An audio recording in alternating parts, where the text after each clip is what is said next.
So it's November 9th, 2019, and this is Edward C. Jones III, EC, as I'm called, like my father was called, Edward C. Jones Jr.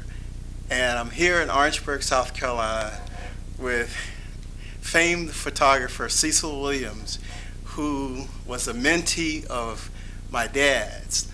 Now, I know I met him as a child when my dad did photography at South Carolina State, but I have not talked to him or met him as an adult. And my father was an amazing photographer from Sumter, South Carolina. Went to South Carolina State, graduated 1942, and after World War II, where he served, he came back to South Carolina, set up a studio, and he did a lot of photography for his alma mater, South Carolina State, and as well as had a studio in Sumter and did some early civil rights photography. But he had a massive stroke that paralyzed his right side when he was just 42, and he was right-handed, and he never fully recovered. And then he had a second stroke on my 16th birthday, May 5th, 1969, and he died. It was actually coinciding with when there was supposed to have been a surprise birthday party for me. Fast forward, I went to Howard University. I studied nutrition, got into that because of my being intrigued with my dad's illness and his demise, and always did some photography, but was never serious about it. And I'm 66 now, and I've actually had a career in photography, sort of like a parallel career in nutrition and photography. I did a lot of photography in the Virgin Islands, news photography, and I worked my way back to Washington, D.C., and I do a lot of photography at Howard University, still doing a lot of collegiate photography, most of which is unofficial. So it's important, it has been important for me to reconnect with this iconic man who has credited my dad a lot for his, as being one of his main mentors in evolving as a photographer. And he's done so much work. Cecil J. Williams has done so much work documenting the civil rights movement, particularly in South Carolina, particularly at South Carolina State, the Orangeburg massacre that occurred in 1968, and its 50th year anniversary received a lot of attention last year. So, Cecil, it's just so important to finally meet you as an adult, and I'm still learning about my dad as a younger photographer, because so much of my experience was just limited to his family photography and commercial photography around Sumter. But I just want to know more about what he was to you and how he influenced you, and his standards, and just from your perspective as a young. Because you told me you started photography at 9? At 9 years old, right? Yes.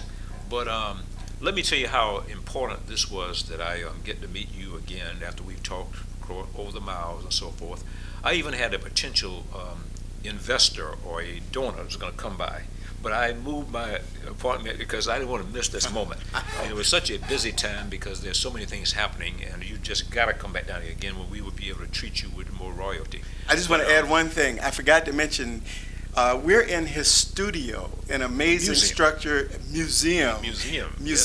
that he designed. He has an architectural background too, artist, architect, photographer, and he has recently converted his studio into a museum, and the content is phenomenal. So we are in his museum, which includes this photo of him and my dad in the 1950s, mounted here. And the camera case, which is a replica of his father's. Right. That's out of the view, but I'm going to pull that in. And when you have a mentor, most of the time you get to do the less main things. So one of my jobs was I had to take around that camera case there often when we took pictures on the State College campus, and during the times we were photographing the events in Clarendon County. Which, by the way, were almost always on Sundays. I didn't know whether I've ever added that, but you see, most of the people in Clarendon County who were part of the Briggs versus Elliott case. After they filed that case, they were really run out of Clarendon County, and so there was a lot of turmoil. And Now by the way, that was early 1950s, it happened in right? 1949 originally, the first Briggs case and the first suit. And then, so we're talking about 50, 51, where it's developing, where Thurgood Marshall comes down to South Carolina and who's with the people in Clarendon County. Now, Now, I do remember, I think I told you, my mom, before her dementia set Yes. in, she's 93 now, Yes. but she distinctly remembered and told me about Thurgood Marshall coming to our house and my father going with him to Clarendon County to document the school conditions there for, I guess, that early part of Briggs versus Elliott, because Yes. you did later work. Yes. I haven't seen those photos. Yes. I don't know where they are in some files, but Wow. she has a distinct memory of that. Wow, it would be very good, because part of the mission of the museum here, and by the way, this is like a a project I did myself. Usually it takes millions of dollars to do this, but we're in a 3,500 square foot house that I designed 36 years ago. My wife and I formerly lived here for 16 years. Today we live next door, and I wanted to point out that right away, one of the things that I'm trying to do, especially with your father has not really received his full and due credit in history. There are more than a dozen magazines and publications and books and historical books that often don't give him his real his due credit, because a lot of times, for example, if we sold the pictures, let's just say, to the DeLane family, the historical places that are archiving this work, they will put in their caption or their credits that this was a DeLane contribution, wherein really, if the photographer's name was known, it should be more authentically known as the E.C. Jones. So I would have to say that almost all the pictures that were taken in the Briggs versus Elliott case in South Carolina, 30 miles from where we are here today, were either taken by E.C. Jones, myself, Junior. or another photographer, E.C. Jones Jr., another photographer by the name of Alex Rivera. Rivera was the equivalent of what I was in South Carolina. I was like a Jet magazine photographer, and also E.C. Jones Sr., like I was, also contributed regularly to the Afro-American and the Pittsburgh Courier. And we, on a regular basis, would have pictures going there. Now, I have to say that it was not all that much nobleness in us to contribute these pictures. You had no idea how important your work was, because this was 1950s, right? Yes. Right. But it wasn't all that much nobleness of us. Actually, they paid us a little bit to do this. When it comes down to the NAACP in Clarendon County, though, a different story. A lot of times, the NAACP or J.A. Delane were supposed to pay your father. Now, your father got me involved in events other than on the State College campus with me in the Civil Rights Movement, because often he lived, of course, in Sumter, and of course Clarendon County is about midway between, say, where I'm in Orangeburg and in Clarendon County, maybe a little closer to Sumter. And so we both had to meet down there, but often that was on a Sunday, and my job was, of course, to assist him. So, but about all the pictures in the history books of America were taken by the three of us. Wow. I was not the person that developed the film.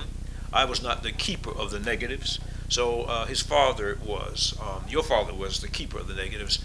And so I was reunited with many of the images by virtue of the J.A. Delane family, J.A. Delane Jr., who lives today in Charlotte, North Carolina. But I think that's going to be about the only way we would be able to resurrect your father's contribution, by getting them from the families from which we sold these pictures to. Right. In fact, perhaps that might be a future project of ours where we can maybe jointly do a book or something. Right. But so in effect, I want to say that we're trying to reclaim history as a part of the mission of this museum. Right. Now, you were telling me about this monograph by, I think, Peter, or the guy in Kentucky. Okay, Peter Law, right. L-A-U, however that. It's a book called Democracy Rising. Yes. that has Published around 2006, 2007, something yes, like that. Yes, Right. I have a copy of it. And in that book, of course, he has photographs by your father, I believe. Right. But he also tells a little bit about the history Right. behind that and some of the things. And he really was a great researcher when he did that book. He really came in and in great detail spent an enormous amount of time interviewing people. Right. And was able to put together a book. And fortunately, through his wisdom, though, he also recognized the South Carolina contribution to the Civil Rights Movement, which was overshadowed by the larger-than-life Martin Luther King and Rosa Parks. Not trying to take anything away from them, but chronologically, the South Carolina events precede the Montgomery bus boycott. Wow. By virtue of these historical moments. And I just sort of randomly found that book by Googling my dad's name several years ago, and as I scrolled through it, I found that he had taken pictures of W.E.B. Du Bois, of Paul Robeson in the 1940s, 1946, 1948, and there was an organization that preceded SNCC that had a big conference in Columbia, South Carolina. I guess there being only a handful of black photographers, he was pulled in to take those photos. I'd never seen him, had never known he had photographed those icons. And then recently, I went to the Moreland Spingarn research room at Howard University's Founders Library. You know, I went to school at Howard, live in D.C., and it turned out there was a box on that organization. And within that box, there were some original photos with my dad's Majestic Studio stamp on the back. I had gone to Howard starting 1971, had no idea that several of his original photos from the 1940s were in a collection there. Yes. So again, still learning. Howard University probably has a great collection of, in fact, this whole era of time, because again, Thurgood Marshall and a graduate of Howard University, I think, and, Yes. And was again centered there along with other of his assistants who really, that was called the center part. The history we are talking about here, again, is very important to South Carolina's history, because again, this is where the opportunities are for more historical research, because again, we're talking about a state and the people who were involved within that state, the state of South Carolina, who really have been left out of history. A lot of times we were wondering here in South Carolina when the press, you might say, started doing stories about events in other places, and they were saying that this is the first this and the first that, and we kind of scratched our head because we had already been there and done that, that kind of thing, and we started this. So we indeed we have some work in front of us. We need to we need to join hands to work on reclaiming this history, so that again, future generations would be able to really see the people who really sacrifice to make the way things are in America. Not that they're perfect, but let's just say we've come a long way, and this has been a journey that should not be forgotten.